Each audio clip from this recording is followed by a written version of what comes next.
It's instant classic music. That means it's time for some real education.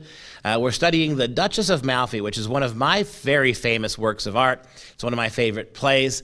I think it's one of the great plays ever written. I think it's a play that Shakespeare could have written. It is so brilliant. It was published first in 1614 by John Webster, the enigmatic John Webster. We know nothing about him other than what we know from his plays, and his plays are very dark and brooding plays. They have a very, very cynical view of human nature.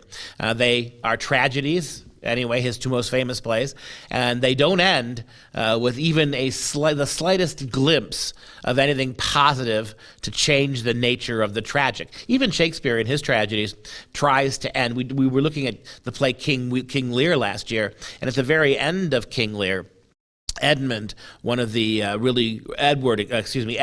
really positive characters in the play, becomes king. There's at least something, right, to point to in the realm of coming happiness, but not in these plays.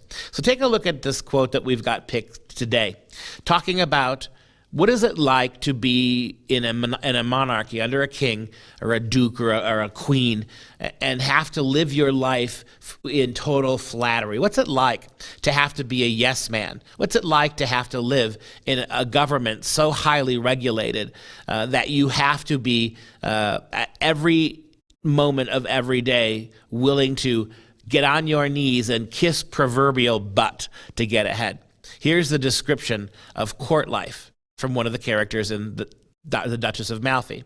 "You live in a rank pasture here," Ferdinand says to his sister. She's the Duchess of Malfi. He's warning her about your courtly life. You may be the Duchess of Malfi. You might be in charge of this little city, but you still live in a rank pasture here in the court. There is a kind of honeydew that's deadly. Now, she's the Duchess. She's a widow. So she's a single woman in charge of this wonderful part of Italy. As far as the town of Malfi is concerned, she's the king. She's the queen. But her two brothers, Ferdinand is a much more powerful land baron than she is, and her other brother is actually a cardinal in the church.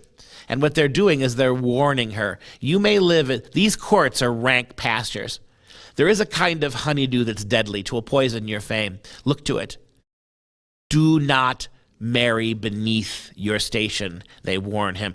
Do not be caught in any sexual misdeeds that will smear the family name. He says to her, look to it.